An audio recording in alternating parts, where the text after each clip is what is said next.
Quick revise करेंगे क्योंकि हमें भी पता है आपके पास समय कम है। किया गया है कि भैया अपने नाइट्रोजनस वेस्ट मटेरियल को शरीर से बाहर कैसे निकालते हैं। अलग अलग ऑर्गेनिज्म के अलग अलग एडाप्टेशंस लिवर में ऑर्निथिन साइकिल या ऑर्जिनिन साइकिल या क्रेब्स हैंसलेट साइकिल के थ्रू हमारे अमोनिया को यूरिया में कन्वर्ट कर लिया। एक किडनी की बात करें तो 1 मिलियन नेफ्रॉन पाया जाता है और अंदर के इलाके को बोलते हैं क्या, मेडुला। क्यों, सवाल क्या पूछा गया इस लाइन से इंपॉर्टेंट है कि क्या सवाल बने हैं आपसे। ऐसे हम जता रहे हैं आपसे, थोड़ा डायग्रामेटिकली समझने का प्रयास करिएगा। बस एक ही सवाल है जो आया है, उसी सवाल को हमें समझाना है ताकि आप एग्जैक्टली सही आंसर दे सकें, एग्जैक्टली सही आंसर दे सकें। चैप्टर बहुत बड़ा नहीं है, बहुत ज़्यादा सवाल नहीं है, पता है कहाँ से सवाल पूछे जाते हैं और उसी कॉन्टेक्स्ट में हम इस चैप्टर को ख़त्म भी करेंगे। क्योंकि किसी भी चैप्टर को पढ़ने से पहले तो हम जानना चाहते हैं कि इसमें पढ़ेंगे क्या। दूसरी बात है कि आपके नीट में किस पॉइंट से सवाल पूछा गया है या किस तरह से सवाल बनते हैं, इस चीज़ को जरूर ध्यान रखना पड़ेगा। क्यों, क्योंकि अब वो समय नहीं रह गया है कि हम सारी चीज़ें पढ़ने का था। हेलो रॉक स्टार्स, तो स्वागत है आपका infinity learn by Shri Chaitanya. और इस पार्ट में या इस सेशन में हम डिस्कस करेंगे एक बहुत ही इंपॉर्टेंट टॉपिक जिसका नाम है excretory product and their elimination. तो excretory product and their elimination के बारे में पढ़ेंगे और प्रयास करेंगे कि जो एनसीईआरटी के लाइन्स हैं या जहां से क्वेश्चन आते हैं आप डेफिनेटली उसे बहुत प्यार से टैकल कर सकें और एक भी लाइन आपसे छूटे नहीं, आप सारे सवाल को सॉल्व कर सकें, उसी स्टाइल में पढ़ेंगे इसको। तो excretory product and their elimination की बात करेंगे तो पहले हम जानेंगे कि एक्सक्रीटरी प्रोडक्ट होता क्या है, एक्सक्रीटरी प्रोडक्ट होता क्या है और एलिमिनेट कैसे करते हैं। तो जो भी हमारे बॉडी के अंदर नाइट्रोजनस वेस्ट मटेरियल, इस चैप्टर में यही पढ़ेंगे कि जो भी हमारे शरीर के अंदर नाइट्रोजनस वेस्ट मटेरियल है उनको शरीर से बाहर करने की जो प्रक्रिया है या जो भी ऑर्गन्स इन्वॉल्व है वो बनाते हैं हमारे यहाँ एक्सक्रीटरी सिस्टम। अब नाइट्रोजनस वेस्ट मटेरियल हमारे यहाँ जो अमोनिया है जो कि टॉक्सिक होता है उसको हमारे यहाँ लिवर में यूरिया में हम कन्वर्ट करते हैं ऑर्निथिन साइकिल, आर्जिनिन साइकिल या क्रेब्स हैंसलेट साइकिल के थ्रू। पढ़ा होगा आपने, चलिए नहीं पढ़ा होगा तो हम देखेंगे इसमें। फिर हम बात करेंगे अगर कि यही देखने वाले हम कि नाइट्रोजनस वेस्ट मटेरियल को अपने शरीर से हम बाहर कैसे निकालते हैं, क्या वो तरीका है, कौन कौन से अंग इन्वॉल्व हैं। थोड़ा क्विक रिवाइज करेंगे क्योंकि हमें भी पता है आपके पास समय कम है तो हम थोड़ा जल्दी में पढ़ेंगे इसे। फिर हम बात करेंगे कि देखें कि अलग अलग ऑर्गेनिज्म में क्या सबके यहाँ नाइट्रोजनस वेस्ट मटेरियल को बाहर निकालने का एक ही तरीका है। नहीं भैया, सबके यहाँ एक तरीका नहीं है और जब सबके यहाँ एक तरीका नहीं है तो सबके यहाँ एक तरह के आर्गन का इस्तेमाल नहीं होता। बहुत सारे ऑर्गेनिज्म ऐसे होंगे जो अमोनिया को अमोनिया के फॉर्म में ही निकाल देंगे बाहर, बहुत सारे ऑर्गेनिज्म ऐसे हैं जो अमोनिया को यूरिया के फॉर्म में बाहर निकालते हैं, बहुत सारे ऑर्गेनिज्म ऐसे होते हैं जो अमोनिया को अमीनो एसिड के फॉर्म में बाहर निकालते हैं, बहुत सारे ऐसे हैं जो ट्राई मेथाइल ऑक्साइड, कुछ गुआनिन के फॉर्म में। अलग अलग ऑर्गेनिज्म का अलग अलग एक्सक्रीटरी वेस्ट मटेरियल है और एडाप्टेशन है उनका कि कैसे अपने एक्सक्रीटरी वेस्ट मटेरियल को बाहर निकालते हैं अपने शरीर से, उसी अकॉर्डिंग उनके यहाँ क्या है एक्सक्रीटरी ऑर्गन्स डेवलप है। हम बात करें कि सम कुछ मेंबर्स दिए गए हैं, आपके एनसीईआरटी में भी पढ़िएगा तो कुछ मेंबर्स दिए गए हैं, उनके एक्सक्रीटरी सिस्टम का जिक्र किया गया है कि भैया अपने नाइट्रोजनस वेस्ट मटेरियल को शरीर से बाहर कैसे निकालते हैं। तो हम बात करेंगे प्रोटोजोआ को देखेंगे। तो प्रोटोजोआ में basically diffusion through the body surface होता है, यानी बॉडी सरफेस के थ्रू भी जो भी वेस्ट मटेरियल होता है हमारे जो प्रोटोजोवन होते हैं उसको बाहर निकाल देते हैं। फिर हम बात करेंगे पोरीफेरा एंड सिलेंट्रेटा की। तो वाटर बाथ कंडीशन होगा एनिमल किंगडम, जब हम पढ़े होंगे या एनिमल किंगडम पढ़ा होगा आपने तो देखा होगा कि हमारे यहाँ जो पोरीफेरा और सिलेंट्रेटा होता है, पोरीफेरा में वाटर कैनाल सिस्टम और सिलेंट्रेटा में गैस्ट्रोवेस्कुलर कैविटी होती है, उसके थ्रू हम प्रोडक्ट को बाहर निकालते हैं। बात आती है प्लेटीहेल्मिन्थेस या नीमेटोडा की। तो वहाँ पे एक स्पेशलाइज सेल पाया जाता था जिसे हम कहते थे फ्लेम सेल या सोलेनोसाइट भी बोलते हैं इसे, सोलेनोसाइट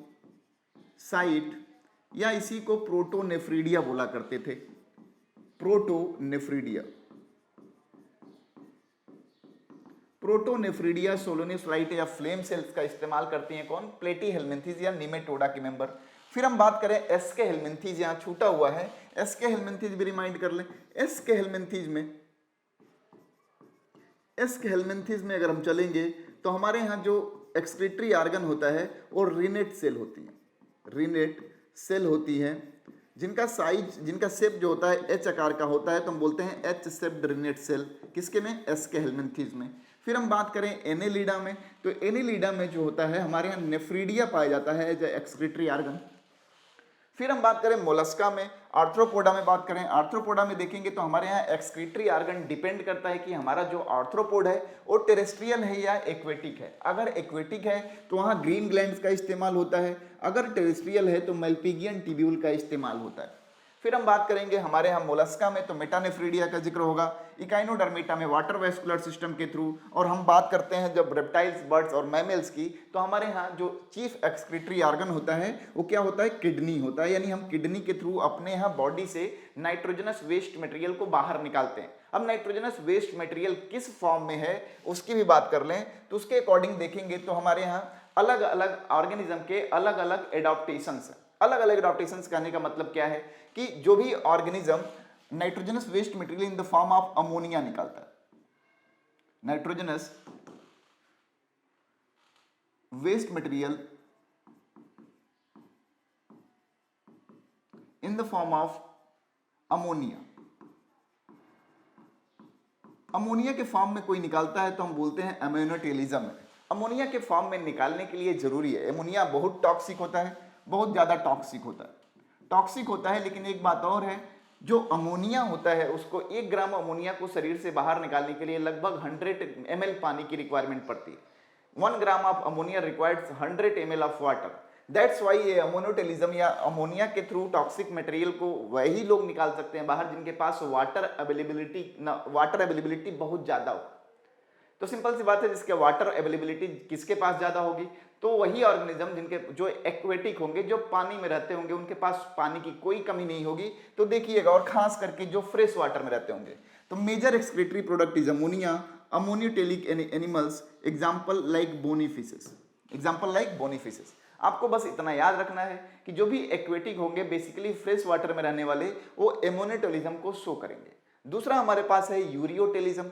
यूरियोटेलिज्म का मतलब क्या होता है, मेजर एक्सक्रीटरी प्रोडक्ट होता है इन the form of urea, because urea required 1 gram of urea required 30 ml of water. तो जो intermediate amount of water possess करते हैं वो लोग बेसिकली अपने नाइट्रोजनस वेस्ट मटेरियल यानी अमोनिया को यूरिया के फॉर्म में शरीर से बाहर निकालते हैं। उन्हीं का एक एग्जांपल हम हैं। हम लोग क्या करते हैं, अमोनिया को यूरिया के फॉर्म में बाहर निकालते हैं और अमोनिया को यूरिया में कन्वर्ट कहाँ करते हैं, अपने यहाँ लीवर में कन्वर्ट करते हैं। दूसरी बात आई, तीसरी बात आई यूरिकोटेलिज्म। यूरिकोटेलिज्म मतलब कोई ऑर्गेनिज्म जब अपने नाइट्रोजनस वेस्ट मटेरियल को यानी अमोनिया को यूरिक एसिड के फॉर्म में बाहर निकाले, यूरिक एसिड के फॉर्म में बाहर निकाले। Major excretory product is uric acid. अच्छा, यूरिक एसिड के बारे में बात करें अगर हम तो 1 ग्राम यूरिक एसिड रिक्वायर्ड करता है 10 ml of water. Basically uric acid के फॉर्म में जो लोग अपने एक्सक्रीटरी वेस्ट मटेरियल को शरीर से बाहर निकालते हैं लगभग वो सेमी सॉलिड रूप में बाहर निकालते हैं। एग्जाम्पल ले तो रेप्टाइल्स जो होंगे, रेप्टाइल्स को देखिएगा तो सेमी सॉलिड के फॉर्म में निकालेंगे। अच्छा, हमारे यहाँ कुछ ऑर्गेनिज्म ऐसे होते हैं जो अमीनो एसिड के रूप में अपने एक्सक्रीटरी वेस्ट को बाहर निकालते हैं and that is known as aminotelism. नाम जरूर याद रखिएगा, अमीनोटेलिज्म। कभी कभी आपको जल्दी में सवाल जब लगाते हैं तो एमोनोटेलिज्म और एमिनोटेलिज्म में डिफरेंस नहीं समझ में आता है, या यूरियोटेलिज्म और यूरिकोटेलिज्म में डिफरेंस नहीं समझ में आता है। अमोनोटेलिज्म मतलब excretory waste product in the form of ammonia, aminotelism मतलब excretory waste product in the form of amino acid, ureotelism मतलब excretory waste material in the form of urea, and uricotelism means the excretory waste material in the form of uric acid. Is that clear? Okay. बहुत सारे और organism है, जैसे spider की बात करें तो गुआनिन के फॉर्म में होता है, बोनी जब टिलियोट्स की बात करेंगे तो वहाँ ट्राईमेथाइल ऑक्साइड के फॉर्म में। अलग अलग ऑर्गेनिज्म का अलग अलग एडॉप्टेशन है और इसी अकॉर्डिंगली अपने नाइट्रोजनस वेस्ट मटेरियल को शरीर से वो बाहर निकालते हैं। फिर बात करेंगे हम कि हमें पढ़ना क्या है, तो बेसिकली हमें ह्यूमन एक्सक्रीटरी सिस्टम के बारे में पढ़ना है कि भैया हमारे यहाँ वो कौन कौन से अंग हैं जो जिम्मेदार हैं कि हमारे यहाँ जो नाइट्रोजनस वेस्ट मटेरियल अमोनिया है उसको शरीर से बाहर कैसे निकाले। तो उस सिस्टम में जितने भी अंग हिस्सेदारी लेंगे उनको हम बोलते हैं क्या, ह्यूमन एक्सक्रीटरी सिस्टम बनाते हैं। बेसिक सी बात है, हमको पता है पहले से ही कि हमारे यहाँ लीवर में ऑर्निथिन साइकिल या ऑर्जिनिन साइकिल या क्रेब्स हेंसलेट साइकिल के थ्रू हमारे अमोनिया को यूरिया में कन्वर्ट कर लिया जाता है। हमारे यहाँ अमोनिया को यूरिया में कन्वर्ट कर लिया जाता है। अगर हम बात करें ह्यूमन एक्सक्रीटरी सिस्टम की तो हमारे यहाँ 2 किडनी होती हैं, हमारे यहाँ 2 किडनीज होती हैं। एंड किडनी हमारे यहाँ बात करें अगर तो चीफ एक्सक्रीटरी ऑर्गन होती है। क्या होती है भैया? चीफ एक्सक्रीटरी ऑर्गन होती है, चीफ एक्सक्रीटरी ऑर्गन होती है। हमने दो किडनी बनाई है, हमने राइट वाले को थोड़ा बड़ा दिखाया है और लेफ्ट वाले को थोड़ा छोटा दिखाया है। इसी किडनी से हमारे यहाँ यूरेटर एराइज होते हैं। यूरेटर हमारे यहाँ रिस्पेक्टिवली जाके कहाँ खुलते हैं, यूरिनरी ब्लैडर में खुलते हैं, और यूरिनरी ब्लैडर ओपन होती है कहाँ, यूरेथ्रा में। ऐसा एक सिस्टम दिखाया गया होगा आपको, ठीक है। ये हमारी किडनी हो गई, ये हमारे यूरेटर हो गए, ये हमारे यहां यूरिनरी ब्लैडर हो गया,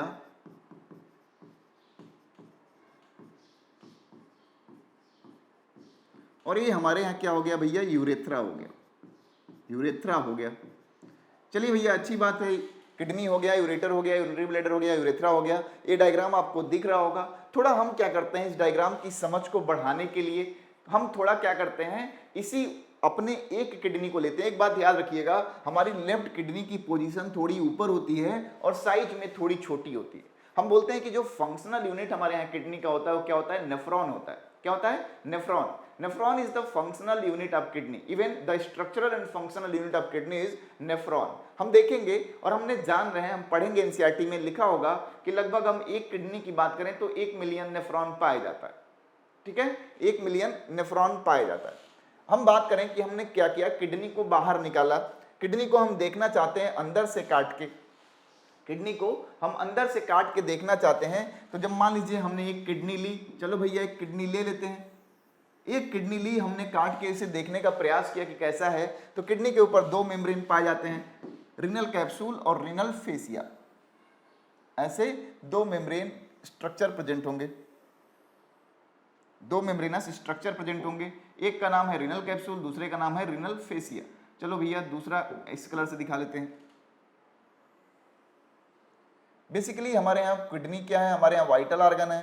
तो किडनी वाइटल ऑर्गन है तो हम नहीं चाहेंगे कि इसको किसी तरह का नुकसान पहुंचे, इसलिए हमने इसको बहुत प्रोटेक्ट करके रखा है, बहुत सजो के रखा है, और इसको भी हम चाहते हैं कि एकदम प्रोटेक्टेड रहे। ऐसी बात।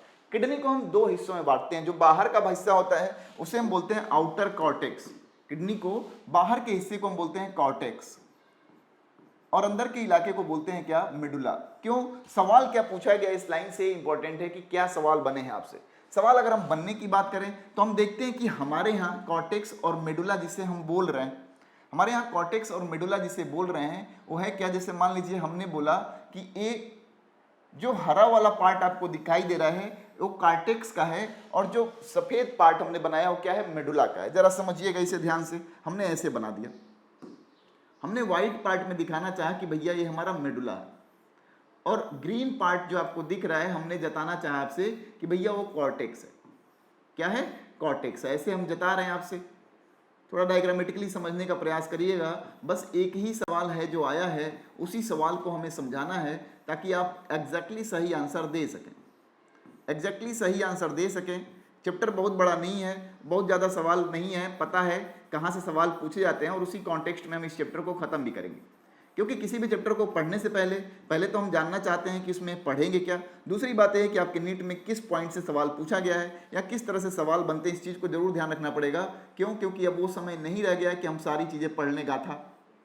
अभी हमें फोकस्ड स्टडी करना है, क्योंकि हम पढ़ ही रहे हैं नीट निकालने के लिए, तो हमें बहुत प्रिसाइज होना पड़ेगा। हमने बना लिया, अंदर का पार्ट दिखा दिया, क्या क्या कि भैया ये मेडुला है। भैया क्या है, मेडुला है। हम इसे बोल रहे हैं अंदर वाले को मेडुला, और बाहर वाले को बोल रहे हैं क्या, कॉर्टेक्स। बहुत ध्यान से समझिएगा, इसे बोल रहा हूँ क्या, मैं मेडुला बोल रहा हूँ। यानी किडनी के दो हिस्से दिखा रहा हूँ, तो एक कॉर्टेक्स हो गया और दूसरा मेडुला हो गया। अब हम देखते हैं कि हमारे मेडुला का ही इन्वेजिनेशन होता है कॉर्टेक्स में। मेडुला ही क्या करता है, ऐसे कॉर्टेक्स में घुसा हुआ होता है। क्या होता है, ऐसे कॉर्टेक्स में घुसा हुआ है। थोड़ा समझिएगा, मेडुला के कुछ इलाके, इसीलिए मैंने ऐसे बना दिया। मेडुला ही हमारे यहाँ, ये मेडुला था।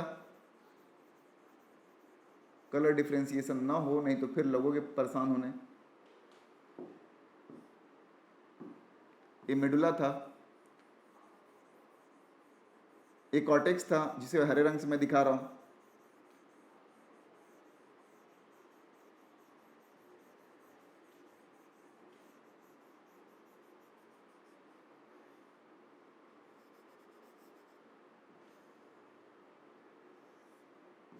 एक कॉर्टेक्स वाला इलाका है, ऐसे कर लिया हमने। ताकि आपको कोई समस्या ना हो। यही कॉर्टेक्स का इलाका जो है, यही कॉर्टेक्स जो है जिसे हम एड्रिनल कॉर्टेक्स बोलते हैं, वो हमारे मेडुला में फिंगर लाइक प्रोजेक्शन के फॉर्म में इंटर करता है। ये हमने कॉर्टेक्स बना लिया पूरा। The finger like projection of cortex ऐसे बना लिया, बहुत ध्यान से समझिएगा ऐसे। अब हम बोल रहे हैं कि यही कॉर्टेक्स इन्वेजिनेटेड होता है हमारे, ऐसे ए इन्वेजिनेट हो गया, ठीक है। फिर यहां इन्वेजिनेट हो गया,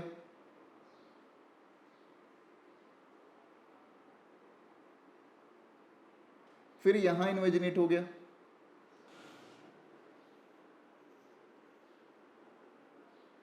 फिर यहां इन्वेजिनेट हो गया, फिर यहां इन्वेजिनेट हो गया। ऐसे ऐसे इन्वेजिनेशन है, यानी कॉर्टेक्स का कुछ पार्ट हमारा मेडुला में ऐसे एक्सटेंड कर गया। कॉर्टेक्स का कुछ हिस्सा क्या किया है भैया, मेडुला में ऐसे एक्सटेंड कर गया। कॉर्टेक्स का कुछ हिस्सा जो मेडुला में ऐसे एक्सटेंड किया गया है, वो ऐसे एक स्ट्रक्चर, ऐसे एक संरचना बना रहा है, जिसे हम बोलते हैं क्या, मेडुलरी पिरामिड बोलते हैं। क्या बोलते हैं भैया, ये पिरामिडल स्ट्रक्चर दिख रहा है, इसे हम बोलते हैं मेडुलरी पिरामिड। क्या बोल रहे हैं, मेडुलरी पिरामिड। ये जो पिरामिड बन गया है, इसे हम नाम दे रहे हैं मेडुलरी पिरामिड। मेडुलरी पिरामिड, क्या बोल रहे हैं भैया, मेडुलरी पिरामिड बोल रहे हैं। And the part of cortex which invaginated inside the medulla and that is known as column of Bertini. यही सवाल पूछा गया कि कॉलम ऑफ बर्टिनी क्या होता है। Column of Bertini is nothing but it is the extension of renal cortex into the renal medulla.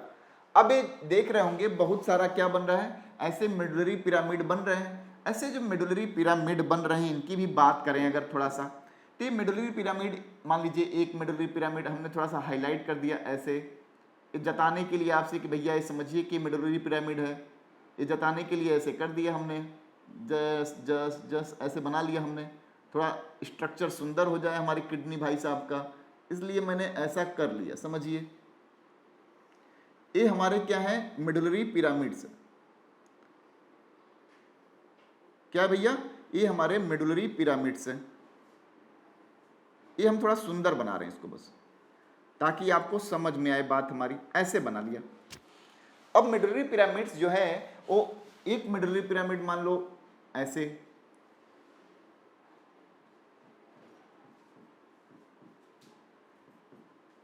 फिर ऐसे ऐसे।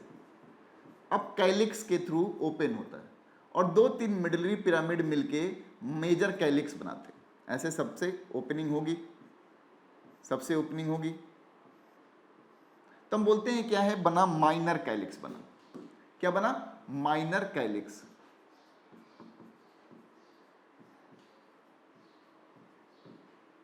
फिर माइनर कैलिक्स मिलके, यानी दो तीन मेडुलरी पिरामिड मिलके ऐसे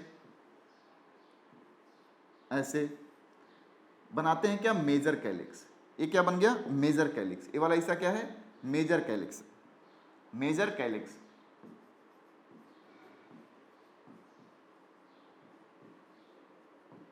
फिर मेजर कैलिक्स ओपन होता है किसमें, हाइलम में। मेजर कैलिक्स जो होते हैं, जो भी मेजर कैलिक्स बने ऐसे ऐसे निकले, वो जाके हमारे यहाँ ओपन हुए क्या, और एक स्ट्रक्चर बना है जिसे हम बोलते हैं क्या, हाइलम। जिसे हम क्या बोलते हैं, हाइलम। सवाल कहाँ से पूछा गया, यही मेन मायने रखता है।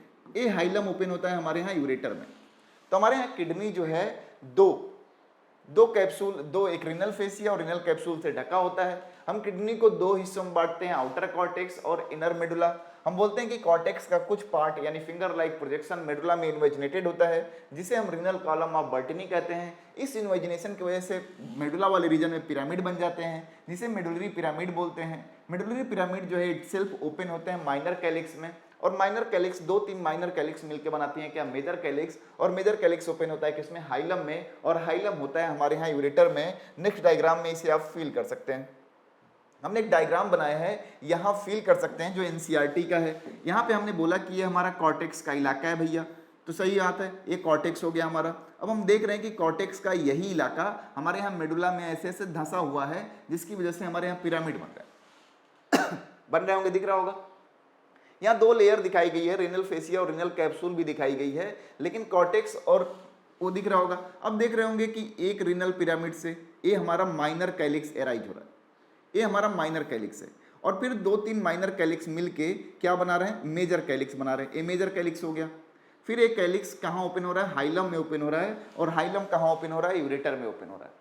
तो अगर हम अंदर से देखें तो हमारा किडनी कुछ ऐसा दिखाई देगा, दो हिस्सों में हम बांटे हुए होते हैं, और इसका अपना वजह भी है, फंक्शनल सिग्निफिकेंस भी है कि कॉर्टेक्स में क्या होता है और मेडुला में क्या होता है। लेकिन जो हमारे यहाँ फंक्शनल यूनिट होता है किडनी का, वो क्या होता है, नेफ्रॉन होता है। हम बोलते हैं कि हमारी एक किडनी में अगर हम बात करें तो हमारे यहाँ एक किडनी में लगभग 1 मिलियन नेफ्रॉन पाया जाता है।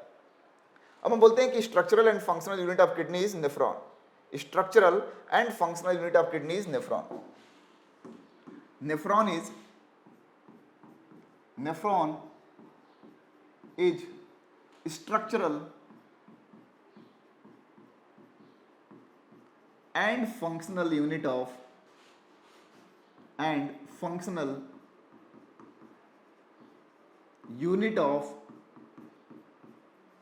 kidney. Nephron is structural and functional unit of kidney. ये बात तो हम बचपन से पढ़ते आ रहे हैं, तो इसमें कोई हमें ऐसी समस्या महसूस नहीं होगी। क्यों? क्योंकि ये लाइन तो भाई शुरू से पढ़ते आ रहे हैं। लेकिन हम बात करें कि चलो भैया नेफ्रॉन को देख लें कि कैसा होता है नेफ्रॉन, तो हम एक जनरलाइज डायग्राम बनाएं अगर नेफ्रॉन का, जैसा कि आपके बुक में दिया हुआ है, वो जनरलाइज डायग्राम को समझने की कोशिश करिएगा। ये हमारा नेफ्रॉन का सबसे पहला इलाका है, जिसे जो कप शेप का होता है, जिसे हम बोलते हैं क्या, बोमेंस कैप्सूल बोलते हैं। क्या बोलते हैं? बोमेंस कैप्सूल। बोमेंस कैप्सूल बोलते हैं। बोमेंस कैप्सूल के आगे जब हम बढ़ते हैं तो हमारे यहाँ coiled structure, tubular structure arise होता है। इस क्वाइल्ड ट्यूबुलर स्ट्रक्चर को हम नाम दे रहे होते हैं, बोल रहे होते हैं प्रॉक्सिमल कन्वोल्यूटेड ट्यूब्यूल, पीसीटी बोल रहे होते हैं। अभी हम इसका देखेंगे कि एपिथेलियम कैसा होता है, लेकिन अभी नेफ्रॉन का डायग्राम देख लें। फिर इसी पीसीटी के बाद हमारे पास एक यू शेप का, आपके बुक में लिखा होगा कि हेयर पिन शेप का एक क्या होता है, ट्यूब एराइज होता है, जिसे हम बोलते हैं क्या, लूप ऑफ हेनले। क्या बोलते हैं भैया? लूप ऑफ हेनले बोलते हैं। चलो भैया बोल दिया, loop of Henley, loop of Henley, loop of Henley बोल दिया। इसी लूप ऑफ हेनले के बाद हमारे यहाँ फिर से एक क्वाइल्ड ट्यूबुलर स्ट्रक्चर एराइज होता है, और इसे हम बोलते हैं क्या, डिस्टल कन्वोल्यूटेड ट्यूब्यूल। क्या बोलते हैं भैया? इसे बोल रहे होते हैं डीसीटी, डिस्टल कन्वोल्यूटेड ट्यूब्यूल। और यही डीसीटी हमारे यहाँ जाके एक मेन कलेक्टिंग डक्ट, जिसमें बहुत सारे नेफ्रॉन आके खुल रहे होंगे, बहुत सारे नेफ्रॉन के आके कनेक्ट हो रहे होंगे, क्या, डीसीटी, डिस्टल कन्वोल्यूटेड ट्यूब्यूल आके कनेक्ट हो रहे होंगे, ऐसा। ठीक है, तो इसे हम बोलते हैं क्या, कलेक्टिंग डक्ट बोलते हैं। एक जनरलाइज डायग्राम है आपके सामने हमारे यहाँ नेफ्रॉन का। हम बोल रहे हैं कि नेफ्रॉन जो है functional and structural and functional unit होता है किडनी का। अब जो बोमेंस कैप्सूल है, जो लूप ऑफ हेनले है, प्रॉक्सिमल कन्वोल्यूटेड ट्यूब्यूल है, डिस्टल कन्वोल्यूटेड ट्यूब्यूल है, और कलेक्टिंग डक्ट है, यहाँ दिख रहा होगा और आपने पहले से पढ़ा भी होगा। लेकिन हमारे यहाँ देखें तो दो तरह के नेफ्रॉन पाए जाते हैं। हमारे यहाँ देखें अगर तो दो तरह के नेफ्रॉन पाए जाते हैं, बहुत ध्यान से समझिएगा। अगर हम नेफ्रॉन की बात करें, नेफ्रॉन की बात करें हम, तो दो तरह के नेफ्रॉन हमारे यहाँ पाए जाते हैं, जिसमें फंक्शनल स्ट्रक्चरल डिसिमिलरिटी होती है, स्ट्रक्चर में थोड़ा सा डिफरेंसेस होता है, और इसीलिए हम दो तरीके का नाम दे रहे हैं। और आपने पहले ही पढ़ा होगा कि shape of the cell depends on its function. अगर स्ट्रक्चरल डिसिमिलरिटी है, मीन्स फंक्शन में भी कुछ ना कुछ अलग होंगे।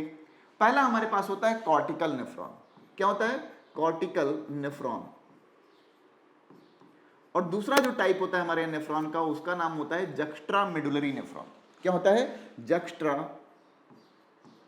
Juxta medullary nephron.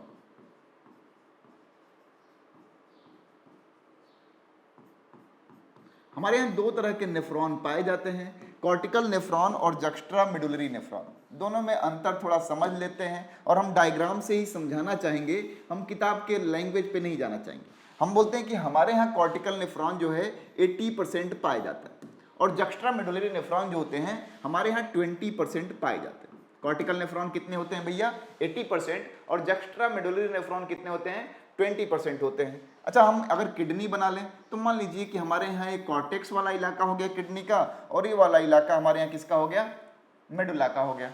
सेम कहानी यहाँ भी कर लें कि ये कॉर्टेक्स का इलाका हो गया किडनी का, और ये इलाका हो गया हमारे यहाँ मेडुला का। दोनों के स्ट्रक्चरल डिफरेंसेस को यहीं से समझते हैं कि किडनी में क्या पोजीशन है, तभी हम आंसर सही कर पाएंगे। इससे सवाल आपके यहाँ पूछा गया। जब हम कॉर्टिकल नेफ्रॉन की बात करते हैं तो हम बोल रहे हैं कॉर्टिकल नेफ्रॉन, तो इसमें अगर हम देखेंगे तो इसमें बोमेंस कैप्सूल कहीं ना कहीं at the periphery of cortex होता है, ऐसे होता है। बोमेंस कैप्सूल कहीं ऐसे सिचुएटेड होगा। बोमेंस कैप्सूल के बाद जैसा कि आपको पता है कि आपके यहाँ क्या स्टार्ट होता है, डिस्टल कन्वोल्यूटेड ट्यूब्यूल स्टार्ट होता है, ऐसे ऐसे कहानी होती है। डिस्टल कन्वोल्यूटेड ट्यूब्यूल के बाद you shape of loop of Henley होता है, जो कि कॉर्टिकल नेफ्रॉन में बहुत रिड्यूस्ड होता है। क्या होता है भैया, बहुत रिड्यूस्ड होता है, मिनिमाइज होता है। फिर हमने बताया था कि यही डीसीटी किस में ओपन होता है, कलेक्टिंग ट्यूब्यूल में ओपन होता है। यहाँ पे जक्स्ट्रा मेडुलरी नेफ्रॉन समझिएगा, ऐसे हम बोल रहे हैं। फिर अगर हम कॉर्टिकल नेफ्रॉन ऐसे बोल रहे हैं, फिर जक्स्ट्रा मेडुलरी नेफ्रॉन की बात करें तो हमारा जक्स्ट्रा मेडुलरी नेफ्रॉन कुछ हमको ऐसे दिखाई देता है। इसका बोमेंस कैप्सूल जो होता है वो कहाँ होता है, हम बोलते हैं कि एट द पेरीफेरी ऑफ, लगभग कॉर्टेक्स और मेडुला के जंक्शन पे पाया जाता है इसका। फिर यहाँ से प्रॉक्सिमल कॉन्वोल्यूटेड ट्यूब्यूल एराइज होती है, और प्रॉक्सिमल कॉन्वोल्यूटेड ट्यूब्यूल के बाद लूप ऑफ हेनले एराइज होता है। क्या एराइज होता है भैया, लूप ऑफ हेनले। आपसे सवाल किस फॉर्म में पूछे गए हैं, इस सवाल का जवाब जरूर समझिएगा। आपसे कई बार तो यही पूछा गया है कि हमारे नेफ्रॉन का कौन सा हिस्सा हमारे कॉर्टेक्स में होता है और कौन सा हिस्सा हमारे मेडुला में होता है, और ये दोनों डायग्राम आपको क्लियरली बताएंगे कि केवल लूप ऑफ हेनले और कलेक्टिंग ट्यूब्यूल को छोड़ दें। ये हमारे यहाँ क्या था, बोमेंस कैप्सूल, बीसी लिख दें, पीसीटी लिख दें, इसे डीसीटी लिख दें, और हमारे यहाँ कलेक्टिंग ट्यूब्यूल कॉर्टेक्स और मेडुला दोनों में है ऐसे। यहाँ लूप ऑफ हेनले जो है वो बहुत छोटा है, लूप ऑफ हेनले शॉर्ट है या मिनिमाइज है। ये स्ट्रक्चरल डिफरेंस हम बता रहे हैं आपको। यहाँ बोमेंस कैप्सूल क्या है, at the junction of medulla and cortex पे लगभग अवेलेबल है। बोमेंस कैप्सूल है कॉर्टेक्स में ही लगभग, लेकिन पास में है मेडुला के। ये हमारा पीसीटी हो गया, प्रॉक्सिमल कॉन्वोल्यूटेड ट्यूब्यूल, ये हमारा बोमेंस कैप्सूल था। ये हमारा लूप ऑफ हेनले हो गया, और ये हमारा डीसीटी हो गया, और सेम हमारे ये कलेक्टिंग ट्यूब्यूल हो गया। अब आप इस डायग्राम से बता सकते हैं कि आपके नेफ्रॉन का कौन सा इलाका जो है वो मेडुला में रहता है और कौन सा इलाका कॉर्टेक्स में होता है। चलो भैया, स्ट्रक्चरल डिफरेंस तो दिखा। क्या दिखा कि जो भैया हमारे यहाँ कॉर्टिकल नेफ्रॉन है वहाँ पे लूप ऑफ हेनले तो डेवलप ही नहीं है ज़्यादा, या तो नहीं ही है। लेकिन हमारे यहाँ जो जक्स्ट्रा मेडुलरी नेफ्रॉन है उनमें तो loop of Henley well develop होता है। तो इन दोनों की कहानी है दोस्त, इसको समझते हैं। जब हम बात करते हैं कॉर्टिकल नेफ्रॉन या जक्स्ट्रा मेडुलरी नेफ्रॉन की, तो दोनों में डिफरेंसेस क्या है, डिफरेंसेस को यहाँ हम नोट कर लेते हैं। जैसे यहाँ कॉर्टिकल नेफ्रॉन लिख लें, कॉर्टिकल, और यहाँ लिख लें जक्स्ट्रा मेडुलरी नेफ्रॉन। यहाँ लिख लें क्या भैया, juxta medullary nephron, juxta medullary nephron लिख लिया। तो दोनों जो हैं उसमें डिफरेंसेस क्या है। पहले तो हमने ये बताया कि संख्या में डिफरेंस होता है भैया। कॉर्टिकल नेफ्रॉन हमारे यहाँ कितना पाया जाता है भैया, 80%। कितना पाया जाता है, 80% पाया जाता है, 80% होता है। और जक्स्ट्रा मेडुलरी नेफ्रॉन कितने होते हैं, 20% होते हैं, 20% होता है। फिर हम बात करें कि कॉर्टिकल नेफ्रॉन की बात करेंगे तो हम बोल तो रहे थे आपसे कि लूप ऑफ हेनले यहाँ लेस डेवलप होता है या रिड्यूस होता है। लूप ऑफ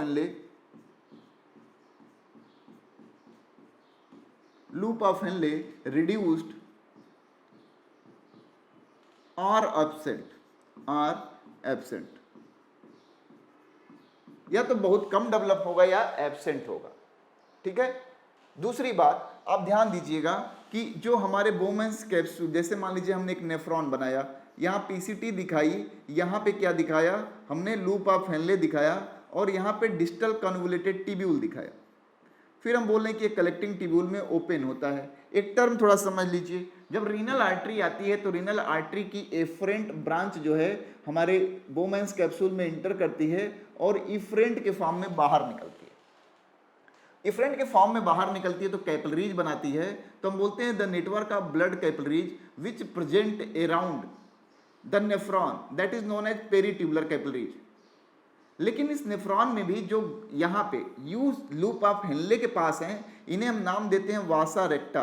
क्या नाम देते हैं? वासा रेक्टा। और जो पीसीटी डीसीटी के अराउंड या इसके अराउंड है उन्हें हम बोलते हैं पेरीट्यूबुलर कैपिलरीज, पीटीसी बोल दिया, याद रहे। तो जहां पे अगर हम कॉर्टिकल नेफ्रॉन में बोलते हैं कि वासा रेक्टा नहीं पाया जाता, वासा रेक्टा नहीं पाया जाता, तो हम ऐसा क्यों बोल रहे हैं भैया कि वासा रेक्टा नहीं पाया जाता? तो हम तो बोल ही रहे हैं कॉर्टिकल नेफ्रॉन के बारे में कि यहाँ तो भैया U shape of loop of Henle ही नहीं पाया जाता, और लूप ऑफ हेनले के चारों तरफ जो ब्लड कैपिलरीज थी उन्हीं को तो हम वासा रेक्टा कह रहे थे। तो जब हम पहले ही बोल रहे हैं कि लूप ऑफ हेनले रिड्यूस्ड है या मिनिमाइज है या एब्सेंट है, तो यहाँ वासा रेक्टा होने का कोई चांस ही नहीं। तो दूसरी बात यहाँ क्या होगा, लूप ऑफ हेनले जो होगा वेल डेवलप होगा, well developed loop of Henley,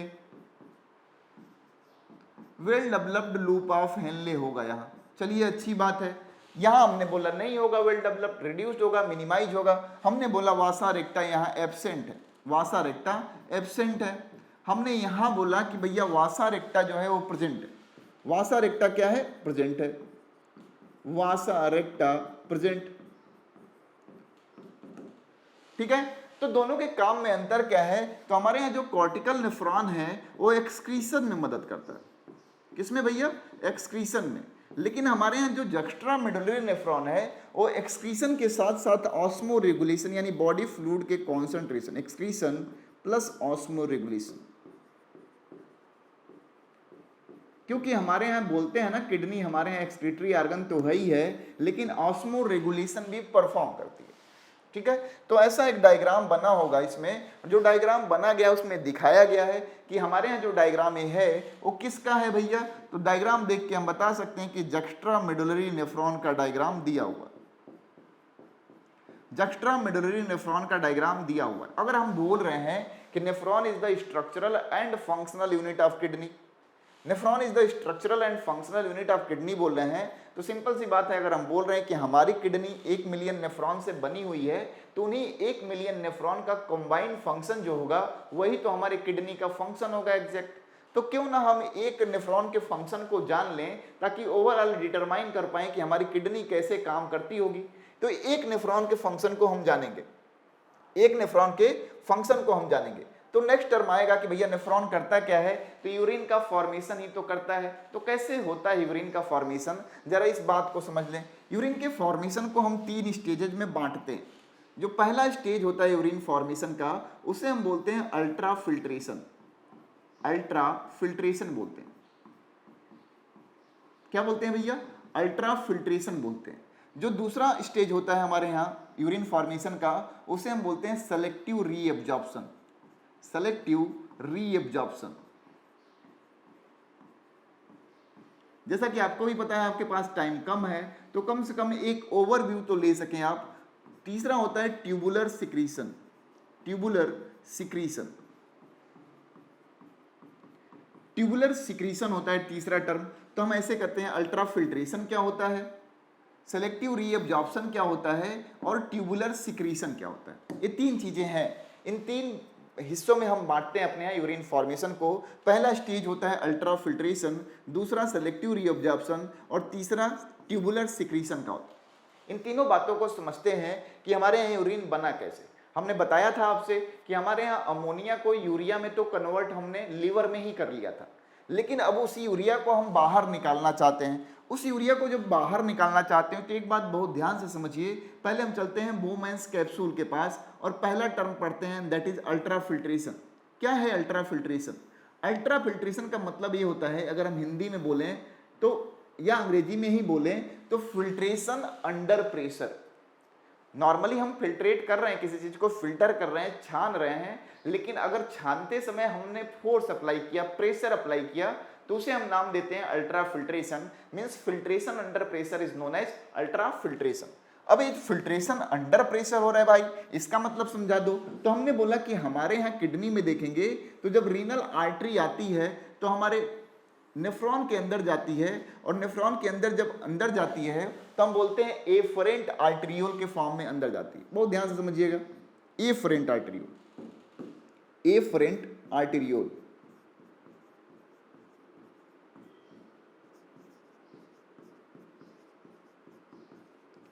efferent arteriole के फॉर्म में अंदर जाती है बोमेंस कैप्सूल में। बोमेंस कैप्सूल में जब अंदर जाती है तो टफ्ट ऑफ ब्लड कैपिलरी बनाती है, ऐसे करके बहुत सारा टफ्ट बनाती है, जाल बनाती है, और फिर लीव करती है हमारे बोमेंस कैप्सूल से इन द फॉर्म ऑफ इफरेंट आर्टरियोल। किसके फॉर्म में भैया? इफरेंट आर्टरियोल के फॉर्म में बाहर निकलती है। लेकिन इस दौरान एक स्ट्रक्चरल डिफरेंस दिख रहा होगा आपको कि हमारी एफरेंट आर्टरियोल जब अंदर गई तब, और जब इफरेंट आर्टरियोल में बदल गई तब, दोनों के समय में इसके नैरो, इसका ल्यूमेन जो था वो नैरो हो गया है, यानी इफरेंट आर्टरियोल का ल्यूमेन जो है वो पतला हो गया है। ये है हमारा इफरेंट आर्टरियोल। ये जो नेटवर्क या टफ्ट ऑफ ब्लड कैपिलरीज बना है, इसे हम नाम देते हैं ग्लोमेरुलस। ग्लोमेरुलस। बहुत ध्यान से समझिएगा, कई बार आपसे पूछा गया है कि इनमें से कौन सा हिस्सा जो है हमारे किसका, नेफ्रॉन का हिस्सा नहीं है, तो glomerulus tuft of network of blood capillaries को कह रहे हैं जो बोमेंस कैप्सूल में प्रेजेंट है। अच्छा, glomerulus along with the बोमेंस capsule, दोनों को साथ में मिला के हम एक नाम देते हैं, बोलते हैं क्या? दोनों को साथ में मिला के मैल्पिगियन बॉडी।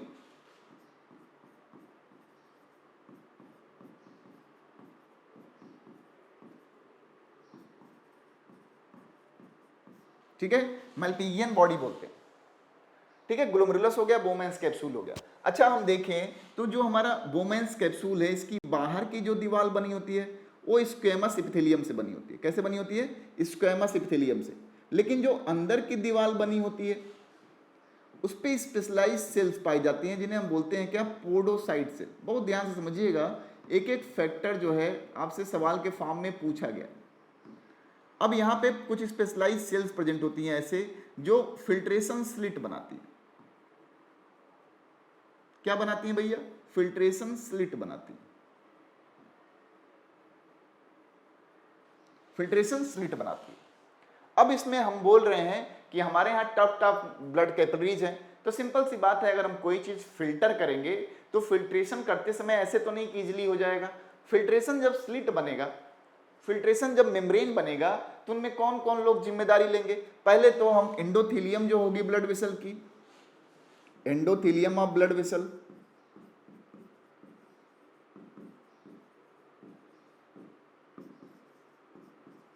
फिर क्या होगा भैया? एंडोथेलियम के बाद जो होगा, एक जो सब्सटेंस होगा, बेसमेंट सब्सटेंस लिख दें अगर, फिर कौन रोकेगा भैया? हमारे यहां इनर मेम्ब्रेन जो है बोमेंस कैप्सूल का, यानी पोडोसाइट सेल्स, यानी इनर मेम्ब्रेन में बोमेंस कैप्सूल का क्या करेंगी? रेजिस्ट करेंगी। रेजिस्ट करेंगी कि नहीं? फिल्ट्रेशन स्लिट बनाता है, अच्छी बात है, लेकिन रेजिस्टेंस प्रोवाइड करेगा, तो जो इसके वजह से। और प्लस यहां देखिए, अब अल्ट्रा फिल्ट्रेशन हो क्यों रहा है? हम बोल रहे हैं कि फिल्ट्रेशन अंडर प्रेशर हो क्यों रहा है? प्रेशर का वजह क्या है ये समझिएगा। प्रेशर की वजह क्या है? तो प्रेशर की भैया एक ही वजह है, क्या भैया? Narrowing of efferent arteriole, narrowing of efferent arteriole, efferent arteriole का पतला हो जाना। पहली वजह ये हो गई कि भैया अगर हम पाइप से पानी भर रहे हो कहीं और उसको दबा दें तो देखते होगे प्रेशर बढ़ जाता है। तो एक तो हमारा एफरेंट आर्टरियोल जो मोटा गया था वहां जाने के बाद पतला हो गया, इसलिए प्रेशर जनरेट हुआ। पहला प्रेशर तो यहां से आया।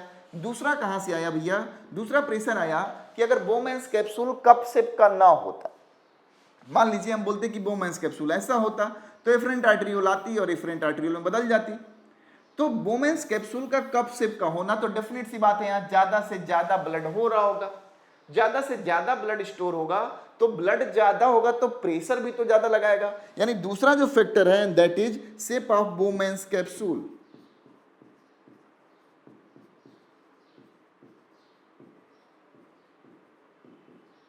शेप ऑफ बोमेंस कैप्सूल इन तमाम वजहों की वजह से क्या होता है, हमारे यहाँ फिल्ट्रेशन तो हो रहा होता है, लेकिन फिल्ट्रेशन जो है प्रेशर के अंदर हो रहा होता है।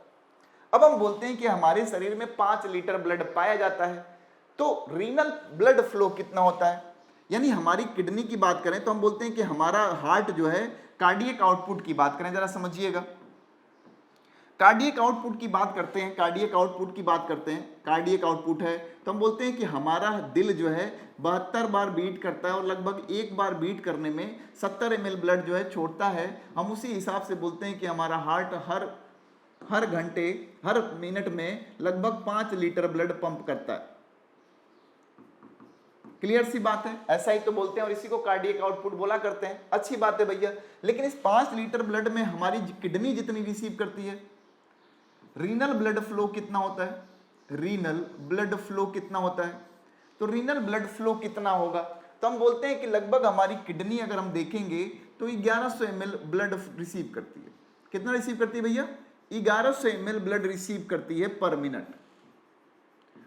The blood received by each kidney in a minute that is 1100 ml। ठीक है, किडनी, दोनों किडनी मिलके 1100 ml ब्लड रिसीव करती हैं। लेकिन ब्लड रिसीव की, ब्लड में तो 2 कंपोनेंट है भैया, हम बोल रहे हैं कि इसी 1100 ml में 2 लोग हैं। कौन है भैया, तो 1100 ml में 55% तो हमारा प्लाज्मा होगा और 45% हमारे पास फॉर्म्ड एलिमेंट होंगे। तो बेसिक सी बात है, हम आरबीसी डब्ल्यूबीसी प्लेटलेट छानने के लिए थोड़े बनाए हुए हैं अपनी किडनी को, हम प्लाज्मा ही छान रहे होंगे, यानी 55% ले लें अगर ब्लड का, तो इसे हम बोलते हैं renal plasma flow. Renal plasma flow बोलते हैं जिसका अमाउंट लगभग 625 ml पर मिनट होता है। यानी हमारे किडनी की बात करें तो हमारे किडनी के पास 625 ml प्लाज्मा पहुंचता है 1 मिनट में, दोनों किडनी के पास। इस 625 ml प्लाज्मा में हम बोलते हैं कि जो ग्लोमेरुलर फिल्ट्रेशन रेट होता है, GFR होता है, यानी 625 ml प्लाज्मा पहुंचा तो हमने देखा कि हमारी किडनी ने 125 ml फिल्टर बना दिया। इसे ही को हम बोलते हैं क्या, ग्लोमेरुलर फिल्ट्रेशन रेट। क्या बोलते हैं, ग्लोमेरुलर फिल्ट्रेशन रेट। हम बोलते हैं कि हमारी किडनी 1 मिनट में 125 ml क्या बना रही हैं, फिल्ट्रेट बना रही हैं। तो थोड़ा दिन में डिवाइड कर ले भैया, तो इसी हिसाब से जब हम बांटते हैं तो देखते हैं 125 ml गुणे 60 मतलब 1 घंटा गुणे 24 मतलब 1 दिन is equal to approximately 180 litre. भैया हमारी किडनी तो इतना काम कर रही है कि दिन भर में अगर दोनों किडनी को मिला के देखें तो 180 लीटर हमारे यहाँ फिल्ट्रेट बन रहा है। तो क्या 180 लीटर जो फिल्टर किया है हमने, वो सारा हम यूरिन के रूप में पास कर देते हैं? नहीं भैया, हम तो यूरिन पास करते हैं 1 से लेके 1.5 लीटर। कितना पास करते हैं? 1 से लेके 1.5 लीटर यूरिन पास करते हैं। तो बाकी का हुआ क्या, यानी बाकी का जो पार्ट था, यानी ग्लोमेरुलर फिल्ट्रेट जो बना, उसको हमने रीएब्जॉर्ब किया होगा अपने शरीर में। क्योंकि यूरिन तो हम पास करते हैं कितना भैया, यूरिन हम पास करते हैं 1 से लेके 1.5 लीटर, यही तो पास करते हैं हम। तो कितना एब्जॉर्ब किया होगा सोच लीजिए, यानी 178 179 हमने एब्जॉर्ब कर लिया लीटर। तो दूसरा प्रोसेस वही हम क्विट करते हैं, हम बोलते हैं हमारे यहाँ सेलेक्टिव रीएब्जॉर्प्शन होता है। क्या होता है भैया? सेलेक्टिव रीएब्जॉर्प्शन होता है। अब सेलेक्टिव रीएब्जॉर्प्शन की बात हम करेंगे तो अलग अलग पार्ट में देखेंगे। लाइक अगर डायग्राम देख लें तो हमने बोमेंस कैप्सूल में क्या करा भैया, हमने कहा कि यहाँ अल्ट्रा फिल्ट्रेशन हो गया, यहाँ फिल्ट्रेट बन गया होगा, यहाँ क्या मिल गया होगा हमें, फिल्ट्रेट मिल गया होगा। बहुत ध्यान से समझिएगा। और फिल्ट्रेट कितना मिला होगा, अगर दोनों किडनी का मिला ले भैया, तो दोनों किडनी के जितने नेफ्रॉन हैं उन सबका फिल्ट्रेट अगर हम देखें तो हम बोल रहे हैं 180 लीटर फिल्ट्रेट बन रहा है। लेकिन ये फिल्ट्रेट बन रहा है, लेकिन हमारे यूरिनरी यानी कलेक्टिंग ट्यूब्यूल तक पहुंचते पहुंचते तो भैया इसकी संख्या बहुत कम हो जा रही है। तो हमारे यहाँ बाकी के पार्ट को क्या करते हैं, हम रीएब्जॉर्ब करते हैं। बाकी के पार्ट में हम क्या करते हैं, रीएब्जॉर्प्शन करते हैं। यानी हमें यूरिन तो पास करना है 1 से लेकर 1.5 लीटर, लेकिन फिल्ट्रेट बना है 180 लीटर, तो हम उन चीजों को क्या करते हैं, रीएब्जॉर्ब करते हैं, यानी रीएब्जॉर्प्शन करते हैं। क्या करते हैं भैया, फिल्ट्रेट तो हमारा इसमें होगा, फिल्ट्रेट किसमें होगा, यहां होगा। अब हम क्या करेंगे, इसको बॉडी फ्लूइड में रीएब्जॉर्ब करेंगे चीजों को। यहां करेंगे कुछ चीज, यहां करेंगे कुछ रीएब्जॉर्प्शन, कुछ का यहां करेंगे, मतलब ऐसे करते चलेंगे रीएब्जॉर्प्शन। याद रहे रीएब्जॉर्प्शन किस चीज को हम नेफ्रॉन से बाहर निकाल रहे हैं तब हम कर रहे हैं, नेफ्रॉन में जो ले जा रहे हैं वो ट्यूबुलर सिक्रीशन है, एब्जॉर्प्शन नहीं है। अब हम जानना चाहें कि किस हिस्से में किसको कितना रीअब्जॉर्ब करता है, कौन हिस्सा कितना जिम्मेदार होता है। तो पहली बात करेंगे प्रॉक्सिमल कन्वोल्यूटेड ट्यूब्यूल से, पीसीटी। प्रॉक्सिमल कन्वोल्यूटेड ट्यूब्यूल में एक बात याद रखिए कि यहां हम मैक्सिमम रीअब्जॉर्प्शन यानी जितना भी फिल्ट्रेट हमने बनाया है हम बोलते हैं कि लगभग 70 से 80% रीअब्जॉर्प्शन का काम हम कंप्लीट कर लेते हैं कहां, प्रॉक्सिमल कन्वोल्यूटेड ट्यूब्यूल में। प्रॉक्सिमल कन्वोल्यूटेड ट्यूब्यूल में हम 70 से 80% चीजों को रीअब्जॉर्ब कर लेते हैं। क्यों रीअब्जॉर्ब करने की जरूरत पड़ी? क्योंकि जब फिल्ट्रेशन प्रेशर लगा था तो उस प्रेशर की वजह से हमारे शरीर के जो एसेंशियल कंपोनेंट थे वो भी फिल्टर आउट हो गए थे, तो हमें जरूरत थी उनकी, इसलिए हमने क्या किया, उसे रीअब्जॉर्ब किया। तो पीसीटी में मैक्सिमम रीअब्जॉर्प्शन हो सके इसलिए यहाँ की जो एपिथेलिया होती है वो कैसी होती है, ब्रश बॉर्डर होती है। तो देखिएगा PCT is like by simple cuboidal brush border epithelium. बहुत बार सवाल पूछा गया है which increases the surface area for the reabsorption and nearly all the essential nutrients. It is about 70 to 80% of electrolytes and water are reabsorbed by this segment. याद रहे सबसे ज्यादा reabsorption की प्रक्रिया कहां होती है, हमारे यहाँ प्रॉक्सिमल कन्वोल्यूटेड ट्यूब्यूल में होती है। और जब प्रॉक्सिमल कन्वोल्यूटेड ट्यूब्यूल में हमारे यहाँ सबसे ज्यादा प्रक्रिया होती है रीअब्जॉर्प्शन की, तो सिंपल सी बात है यार, हम बोलेंगे चाहे किसी चीज का रीअब्जॉर्प्शन आपसे पूछा जाए, डेफिनेट सी बात है यहाँ पे सबसे ज्यादा होगी। क्लियर सी बात है, यस या नो? हाँ क्लियर सी बात है। तो PCT also helps in maintaining the pH and ionic balance of the body fluid by selective secretion of hydrogen ion and ammonia into the filtrate. फिर भी अगर हमारे फिल्ट्रेट में कुछ रह गया, हमारे बॉडी फ्लूइड में अगर अमोनिया या कोई सेलेक्टिव आयन रह गया तो हम ट्यूबुलर सिक्रीशन भी करते हैं। देखिए secretion of hydrogen ion and ammonia into the filtrate and bye absorption of SCO3। SCO3 हम अंदर छोड़ते हैं, SCO3 बाहर निकालते हैं और हाइड्रोजन आयन को अंदर डालते हैं और अमोनिया को अंदर डालते हैं, क्योंकि हमारा तो प्रयास होगा ना कि हम ऐसे करके बाहर निकाल दें। अभी हम डायग्रामेटिकली देख भी लेंगे इसे। 70 से 80% हमने बोला कि रीअब्जॉर्प्शन का काम कहाँ कंप्लीट कर रहे हैं हम लोग, तो कर रहे हैं हमारे यहाँ पीसीटी में। हमारे यहाँ लूप ऑफ हेनले जो होता है 8 से 10% चीजों के रीअब्जॉर्प्शन में मदद करता है। लूप ऑफ हेनले की बात करेंगे तो reabsorption is minimum in the ascending limb, however this is region play a significant role in the maintenance of high osmolarity of medullary interstitial fluid. ठीक है, इसको हम पढ़ेंगे अभी अपने लूप ऑफ हेनले को। Descending limb of loop of Henle is permeable to water but almost impermeable to electrolyte. This concentrate the filtrate as it moves down. The ascending limb is impermeable to water. ये सब lines हैं, ये सब lines हैं जो आपसे पूछे गए हैं सवाल के रूप में, तो उसको ध्यान रखिएगा, लेकिन समझना जरूरी है। ठीक है, therefore as the concentrated filtrate pass upward it gets diluted due to the passage of electrolyte to the medullary fluid। अभी हम इसे काउंटर करंट मैकेनिज्म में बेहतर तरीके से आपको रिप्रेजेंट कर पाएंगे कि हमारा लूप ऑफ हेनले काम कैसे करता है। लेकिन अभी यहाँ के लाइन में बस दो बातें जानिए कि जो हमारा डिसेंडिंग लिम्ब होता है वो परमिएबल होता है वाटर के लिए, और जो एसेंडिंग लिम्ब होता है वो परमिएबल होता है इलेक्ट्रोलाइट के लिए।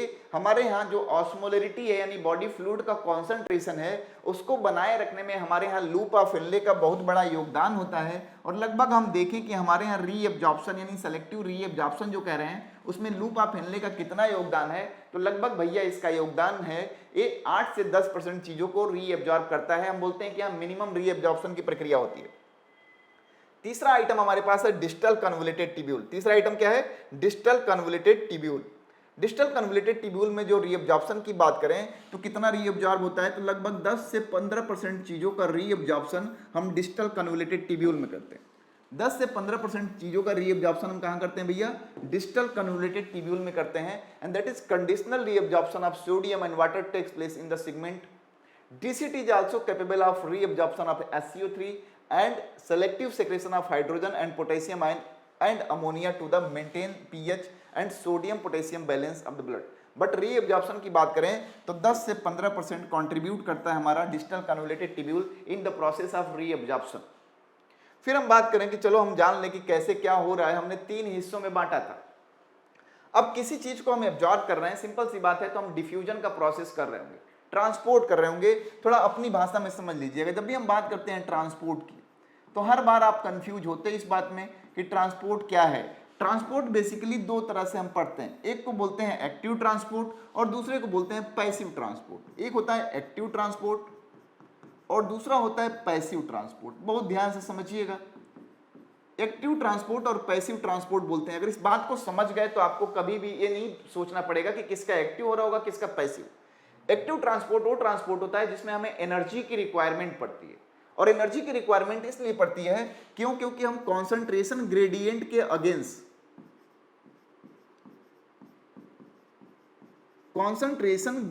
के अगेंस्ट किसी चीज को मूव करा रहे होते हैं।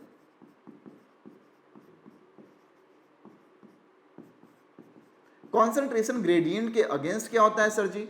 तो कोई चीज नॉर्मली मूव कहां करेगी, जहां वो ज्यादा होगी वहां से कम की ओर। लेकिन हम किसी चीज को जहां कम है वहां से ज्यादा की ओर मूव कराएं तो डेफिनेट सी बात है हमें एनर्जी देनी पड़ेगी, and that kind of transport is active transport. यहां जो भी देखिएगा, हम कह रहे हैं कि यहां अमोनिया हम दे रहे हैं इसमें, तो अमोनिया डेफिनेट सी बात है यार, यहां पे तो कॉन्सेंट्रेट फिल्ट्रेट का ज्यादा होगा, कॉन्सेंट्रेशन इसमें ज्यादा होगा कि नहीं होगा। हम अमोनिया तो बॉडी फ्लूइड से दे रहे हैं, लेकिन हमारी चाहत क्या है कि हमारे बॉडी में तो अमोनिया रहे ही ना, हम रखना ही नहीं चाहते इसे, इसलिए हम इसे भेज रहे हैं। हम हमसे हमारे यहाँ इनके कंपैरिजन में यहाँ अमोनिया कम होगा, लेकिन हम भेज रहे हैं इन्हें बाहर, इन्हें अंदर भेज रहे हैं। दैट्स वाई क्या होगा भैया, दैट्स वाई क्या होगा, अब बाहर भेज रहे हैं अंदर भेज रहे हैं हम, ऑलरेडी उनकी संख्या वहां ज्यादा है, तो डेफिनेट सी बात है हमें ऊर्जा तो लगानी पड़ेगी। तो जो चीज हम ज्यादा कम से ज्यादा की ओर भेजते हैं उसके लिए हमें एक्टिव ट्रांसपोर्ट करना पड़ता है। और पैसिव ट्रांसपोर्ट हम किस चीज का करते हैं तो जब concentration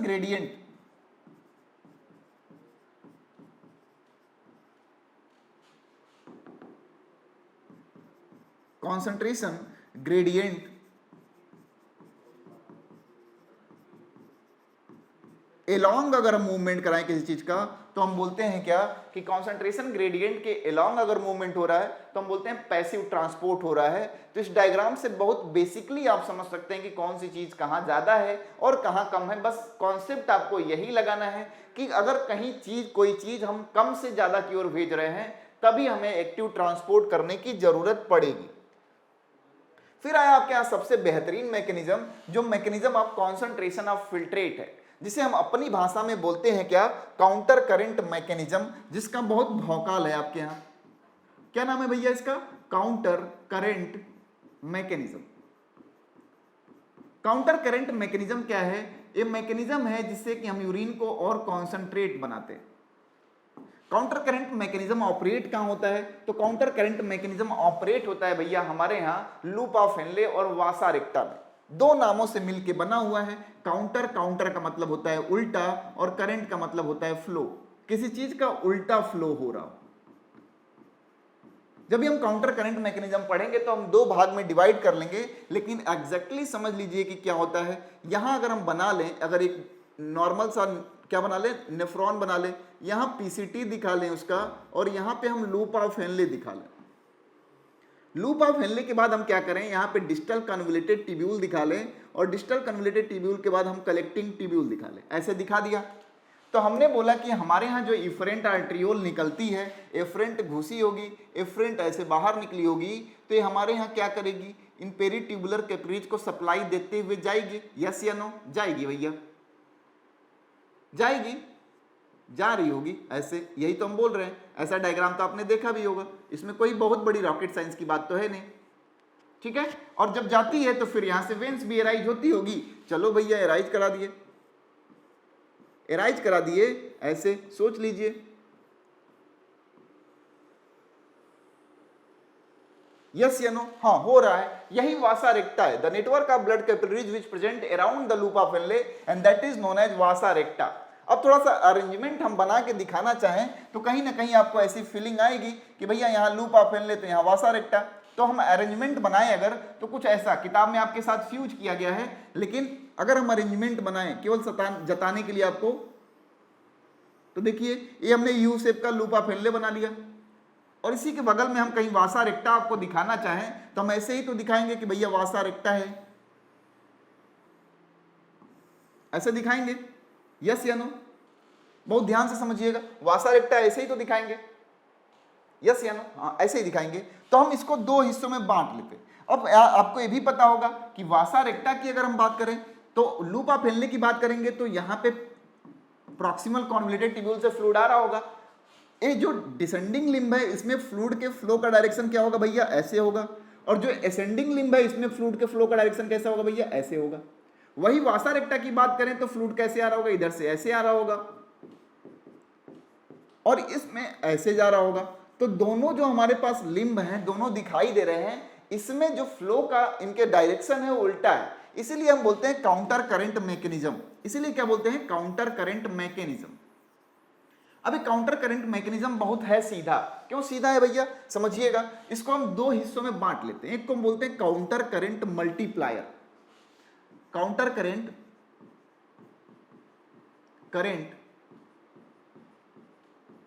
multiplier.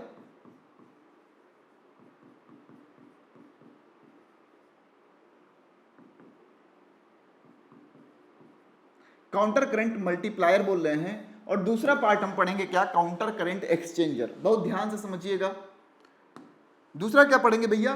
Counter current exchanger. Counter current exchanger. एक हो गया मल्टीप्लायर, दूसरा हो गया एक्सचेंजर। दोनों का मतलब समझ लीजिए कि काउंटर करंट मल्टीप्लायर क्या है। हम बोलेंगे कि काउंटर करंट मल्टीप्लायर जो होता है लूप ऑफ हेनले में होता है, और काउंटर करंट एक्सचेंज हम कराते हैं कहाँ? वासा रेक्टा में। बहुत ध्यान से समझिएगा, वासा रेक्टा। बहुत सिंपल सा कॉन्सेप्ट है, बहुत भौकाल बनाया गया है, ठीक है। इस सिंपल से कॉन्सेप्ट को हम समझते हैं, फिर डायग्राम देखें। हमने क्या बना लिया यहाँ भैया? लूप ऑफ हेनले बना लिया।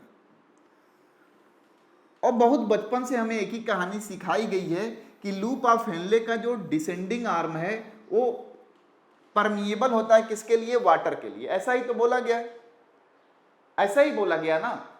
हाँ, ऐसा ही बोला गया है। हम बोलते हैं कि यहाँ पीसीटी से जो भी फिल्ट्रेट आता है उसको रिसीव करते हैं, और लगभग इस समय इसकी ऑस्मोलरिटी जो होती है 300 आइसो ऑस्मोल होता है। अभी बुक में देखिएगा, अभी इधर कॉन्सेंट्रेट करिए। फिर हम देखते हैं कि जो यहाँ हमारे असेंडिंग लिम्ब से लीव करता है और डीसीटी में जाता है, यहाँ पे भी इसकी ऑस्मोलरिटी 300 ऑस्मोल होती है। लोग गजब है भैया। तो जब ऑस्मोलरिटी सेम है तो आपने क्यों ही बना दिया लूप ऑफ हेनले? क्या ही जरूरत थी? तो थोड़ा समझते हैं, ध्यान दीजिएगा। जब भी हम पढ़ते हैं तो हम डिसेंडिंग लिम्ब देख रहे होते हैं और हम बोलते हैं कि descending limb is permeable for water and impermeable for electrolytes, and ascending limb is permeable for electrolytes and impermeable for water. लेकिन समझिएगा कि इसे काउंटर करंट मल्टीप्लायर क्यों करें? जब भी हम आयंस एक्सचेंज करते हैं और खास करके पॉजिटिव आयन एक्सचेंज करते हैं तो उसके लिए हमें एक्टिव ट्रांसपोर्ट करना पड़ता है। एक्टिव ट्रांसपोर्ट का मतलब क्या हुआ भैया? तो आपने पढ़ा होगा कि बॉडी फ्लूइड में तो ज्यादा होगा सोडियम, यहां पे हम बात कर रहे हैं यहां फिल्ट्रेट में जितना आया होगा उतना होगा। अब हम क्या करते हैं, यहां से कहानी नहीं शुरू करेंगे, कहानी यहां से शुरू करेंगे। कहानी यहां से शुरू करेंगे। कहानी का सार ये है कि भैया हमारे असेंडिंग लिम्ब में हम इलेक्ट्रोलाइट को एक्टिवली क्या करते हैं? रीअब्जॉर्ब करते हैं। बहुत ध्यान से समझिएगा, एक्टिव को हम दिखा देंगे कि भैया ऐसे हम कर रहे हैं, लाल रंग से दिखा रहे हैं कि भैया हमारी एनर्जी खर्च हो रही है। हम एक्टिव रीअब्जॉर्प्शन कर रहे हैं किसका भैया? इलेक्ट्रोलाइट का। बहुत ध्यान से समझिएगा,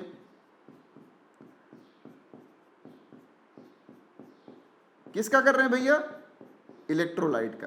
तो जरा यहां ध्यान दीजिएगा कि ये नेफ्रॉन हमारा सेल ही तो है, नेफ्रॉन सेल है और इसके चारों तरफ का ये क्या है? आउटर एनवायरनमेंट है। अब आपने एक चीज पढ़ी होगी, osmosis. The water having property to move from its higher concentration towards its lower concentration through a semi permeable membrane, ऐसा डिफिनेशन पढ़ा होगा आपने। अब आप देखेंगे तो सेल के बाहर तो सोडियम आयन ज्यादा हो गए। क्यों हो गए? क्योंकि हमने एक्टिवली उनको रीअब्जॉर्ब किया है। अब एक्टिवली रीअब्जॉर्ब किया है तो अगर मीडिया देखें हम तो क्या हो गया? बाहर हाइपरटोनिक हुआ कि नहीं? हाइपरटोनिक हो गया। और वाटर मूव करता है कहां से कहां? तो हाइपोटोनिक से हाइपरटोनिक की तरफ मूव करता है। तो हम यहां पे इसके यहां हाइपरटोनिसिटी बढ़ने की वजह से जो हम डिसेंडिंग लिम्ब है उससे पानी निकाल लेते हैं, H2O H2O H2O। और ये पानी कितना निकालेंगे, कितना हम रीअब्जॉर्ब करेंगे, डिपेंड करेगा कि हमने सोडियम कितना रीअब्जॉर्ब किया है, डिपेंड करेगा कि हमने सोडियम कितना रीअब्जॉर्ब किया है। इसीलिए इसको नाम देते हैं counter current multiplier. We are exchanging water, हम वाटर रीअब्जॉर्ब कर रहे हैं लेकिन at the cost of exchange of sodium ion, and that is known as counter current multiplier. अब देखिएगा क्या हुआ, कांड क्या हुआ। जैसे मान लीजिए फिल्ट्रेट आया, हम बोल रहे हैं इसकी ऑस्मोलरिटी यहां 300 है जो पीसीटी से हमने रिसीव की। अब हम कह रहे हैं पानी निकाल दिया।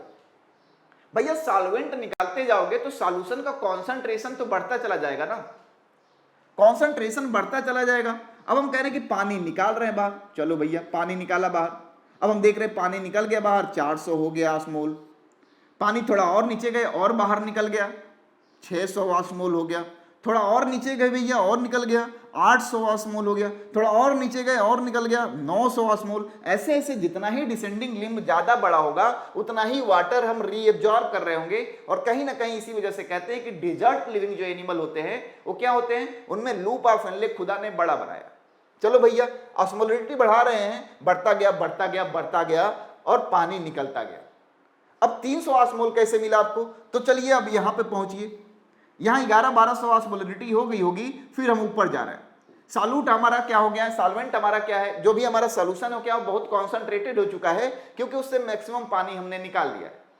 Is that clear? हाँ सही बात है, मैक्सिमम पानी निकाल लिया है। तो ऊपर जब चढ़ते हैं तो हम इलेक्ट्रोलाइट निकाल रहे हैं। अब क्या निकाल रहे हैं भैया, आप सॉल्यूट निकाल रहे हैं, ना कि सॉल्वेंट निकाल रहे हैं।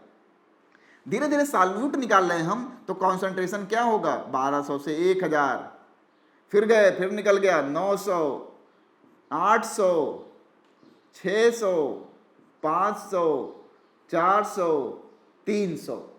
जितना ऑस्मोलरिटी का हमने कॉन्सेंट्रेट रिसीव किया था उतना ही ऑस्मोलरिटी का हम वापस कर रहे हैं, लेकिन इस दौरान हमने पानी का मैक्सिमम रीअब्जॉर्प्शन कर लिया है। यही सिग्निफिकेंस है हमारे यहां किसका, काउंटर करंट मैकेनिज्म का।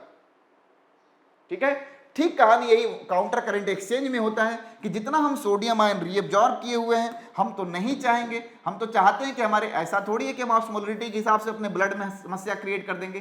तो हम अपने ब्लड के कॉन्सेंट्रेशन को बनाए रखने के लिए रिक्वायर्ड पड़ने पे सोडियम लेते हैं, पानी लेते हैं, सोडियम देते हैं, पानी लेते हैं, और ये पूरे वासा रेक्टा में चलता रहता है क्योंकि हम सेम कॉन्सेंट्रेशन रखना चाहते हैं अपने ब्लड का, एंड दैट्स वाई हम बोलते हैं उसे काउंटर करंट एक्सचेंजर। अब इसी डायग्राम को आपके यहाँ फ्यूज कर दिया गया है और आप हो गए उससे कंफ्यूज।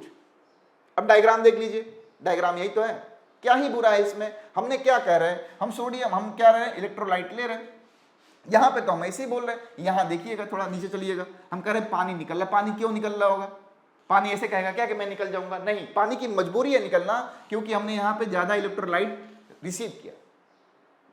एक बात और याद रखिएगा, यहां जरूरत पड़ने पे, कुछ बच्चों को बहुत कंफ्यूजन होती है, यहां जरूरत पड़ने पे समटाइम्स हम कलेक्टिंग टिब्यूल से क्या लेते हैं, यूरिया लेते हैं, और इससे क्या करते हैं, यूरिया जब यहां ज्यादा हो जाएगा तो पानी कॉन्सेंट्रेट, यहां यूरिया ज्यादा होगा तो पानी भी कलेक्टिंग टिब्यूल से ज्यादा निकाल लेंगे। हम इस तरह से लूप ऑफ हेनले और कलेक्टिंग टिब्यूल के बीच में कॉन्सेंट्रेशन को बनाए रखने के लिए यूरिया का एक्सचेंज करते हैं between the loop of Henle and collecting tubule, और इसे हम नाम देते हैं यूरिया साइकिल। क्योंकि बहुत सारे बच्चे, बहुत सारे लोग ऐसे हैं जिनसे अगर सवाल पूछा जाता है कि यूरिया साइकिल कहाँ ऑपरेट होती है, तो भैया यूरिया साइकिल वो बोलने लगते हैं लीवर में ऑपरेट होती है। नहीं भैया, वो ऑर्निथिन साइकिल है, आर्जिनिन साइकिल है, क्रेब्स हैंसलेट साइकिल है, वो यूरिया साइकिल नहीं है। क्योंकि यूरिया तो बाई प्रोडक्ट होता है हमारे यहाँ आर्जिनिन या ऑर्निथिन या क्रेब्स हैंसलेट साइकिल का, यहाँ यूरिया साइकिल ऑपरेट होती है। एक क्वेश्चन अपने आप में ही इंपॉर्टेंट है, आपको काउंटर करंट मैकेनिज्म का सिग्निफिकेंस पता चल गया होगा। और इसीलिए डेजर्ट लिविंग जो होते हैं एनिमल्स, उसमें क्या होता है, खुदा ने बड़ा बनाया है क्या, लूप ऑफ हेनले। अब हमारे नेक्स्ट टॉपिक जो है वो रेगुलेशन ऑफ किडनी फंक्शन है, कि किडनी अपने काम को रेगुलेट कैसे करती है। जैसा कि हमें पता है कि किडनी का काम क्या है, तो किडनी का काम है फिल्ट्रेट बनाना। यही तो काम है कि भैया हमारे शरीर में जितना हमारा यूरिया बना है लीवर में उसको बाहर निकालना। बाहर निकालने के पहले हम कुछ स्ट्रक्चर्स दिखा दें। जैसे हम बात करें तो हमें पता है कि एफरेंट आर्टरियोल हमारे यहाँ बोमेंस कैप्सूल में एंटर करता है, जो कि यहाँ दिख रहा होगा। फिर टप top network of blood capillaries बनता है, ग्लोमेरुलस, और फिर एफरेंट आर्टरियोल के रूप में बाहर निकलता है, यहाँ दिख रहा होगा। यस या नो, दिख रहा है कि नहीं। फिर हमारे पास प्रॉक्सिमल कन्वोल्यूटेड ट्यूब्यूल है और यहाँ पे डिस्टल कन्वोल्यूटेड ट्यूब्यूल दिखाई देती है। तो डिस्टल कन्वोल्यूटेड ट्यूब्यूल के कुछ सेल्स जो होते हैं वो मॉडिफाई हो जाते हैं, जो कांटेक्ट में आते हैं किसके, एफरेंट आर्टरियोल के, मैकुला डेंसा सेल्स बनाते हैं। और हमारे यहाँ इसमें जो एफरेंट आर्टरियोल होती है उसमें जेजी सेल्स का फॉर्मेशन होता है, यहीं से कहानी चालू होती है। अब हम कहानी कहाँ से रहे हैं, कहानी ये कह रहे हैं कि मान लीजिए किसी कंडीशन में हमारे बॉडी फ्लूइड का कॉन्सेंट्रेशन कम हो जाए, बॉडी फ्लूइड में कमी हो जाए, क्या हो जाए, कमी हो जाए, या हम बोल रहे हैं कि हमारे यहाँ ब्लड में कमी हो जाए, या हम बोल रहे हैं हमारे यहाँ ब्लड प्रेशर में गिरावट आ जाए, तो इस दौरान किडनी क्या उतना ही ब्लड रिसीव करेगी जितना नॉर्मली रिसीव करती थी? नहीं भैया, उतना रिसीव नहीं करेगी। तो हम बोल रहे थे कि नॉर्मल कंडीशन में तो यार हमारी किडनी 1100 ml ब्लड रिसीव करती है 1 मिनट में, लेकिन क्या इन कंडीशंस में हमारी किडनी उतना ही ब्लड रिसीव करेगी? नहीं।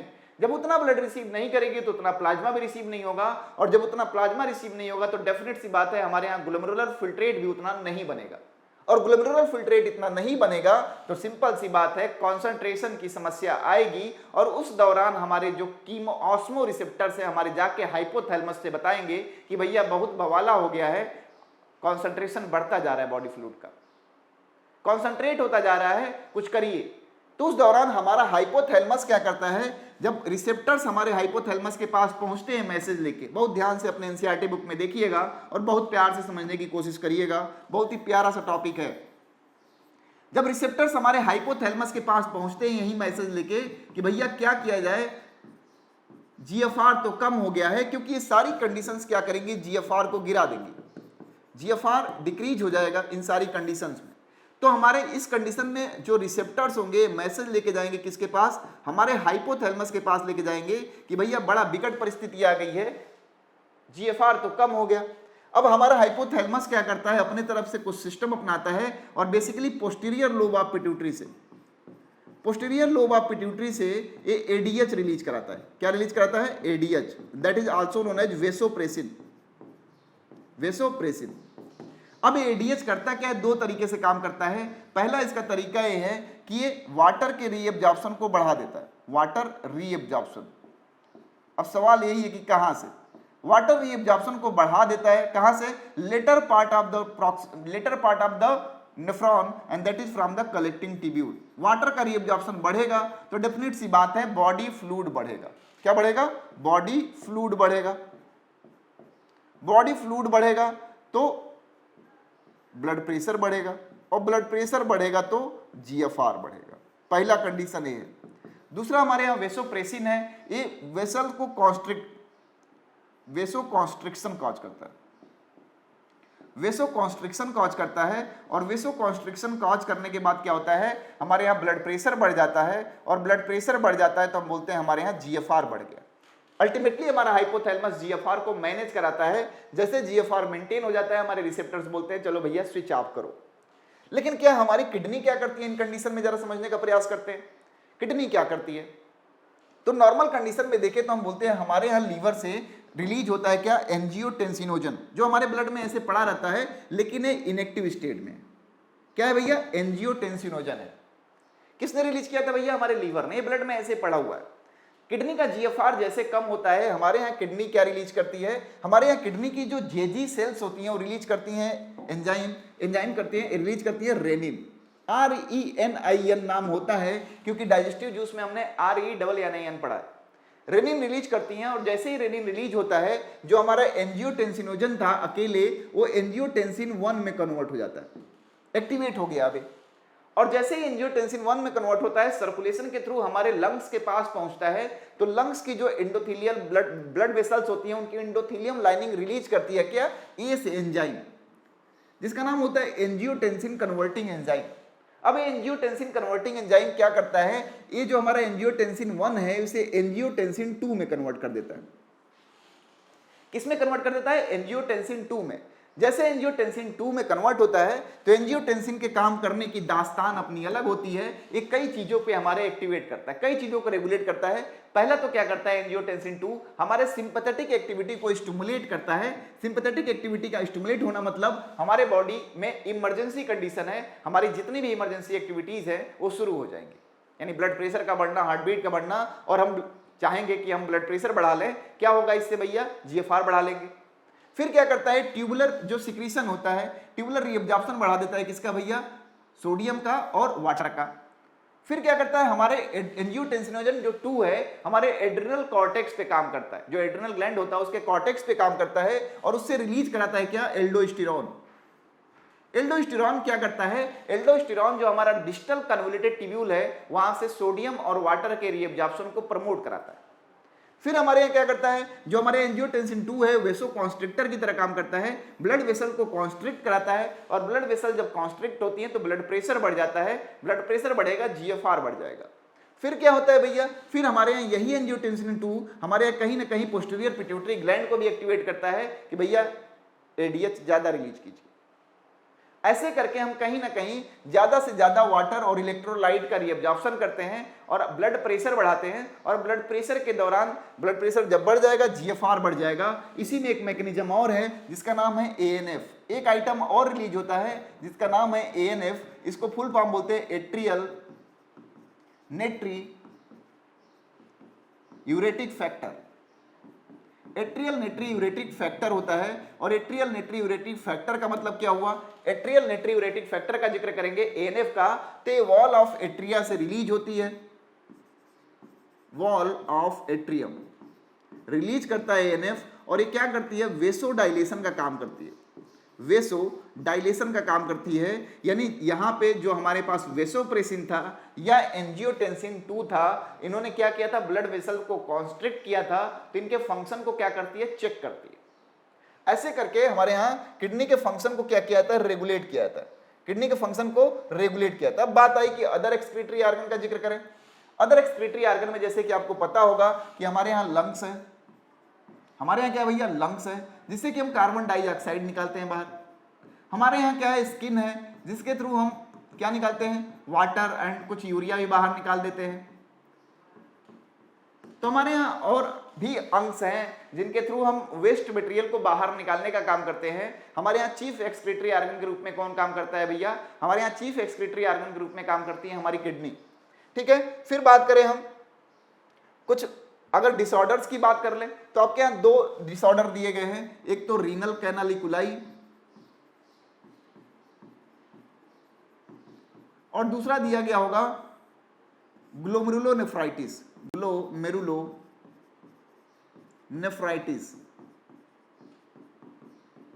दोनों का मतलब समझ लीजिए, जब भी हम आइटिस टर्म का इस्तेमाल करते हैं कहीं भी ITIS, that denotes for inflammation, that denotes for inflammation, यानी इन्फ्लेमेशन एंड इन्फेक्शन है। तो ग्लोमेरुलोनेफ्राइटिस मतलब इन्फेक्शन ऑफ ग्लोमेरुलस, ग्लोमेरुलस में इन्फेक्शन हो जाए दैट इज कॉल्ड ग्लोमेरुलोनेफ्राइटिस। फिर बात करें रीनल कैनालिकुलाई, तो अगर हमारे किडनी में, किडनी स्टोन भी बोलते हैं इसे, किडनी स्टोन भी बोलते हैं, किडनी स्टोन जब हम बोलते हैं इसका मतलब कैल्शियम का, कैल्शियम ऑक्जेलेट का या कोलेस्ट्रॉल का डिपोजिशन हो जाए हमारे किडनी में, तो क्या करेगा, हमारे किडनी के फंक्शन को हैम्पर करेगा, and that is known as renal canaliculi. तो इतने टॉपिक्स अगर आप पढ़ लेंगे, इतने टॉपिक्स अगर आप पढ़ लेंगे ध्यान से, तो आप जो है इस चैप्टर के सारे सवाल लगभग कर ले जाएंगे। तो अभी कम समय है तो कम से कम इतना पढ़ लीजिए, आप इतना पढ़ लीजिए और मुस्कुराते रहिए और पढ़ते रहिए, बस पढ़ते रहिए, सिलेक्शन हो जाएगा। मिलेंगे हम लोग अगले लेक्चर में, तब तक के लिए धन्यवाद, टाटा, टेक केयर, बाय।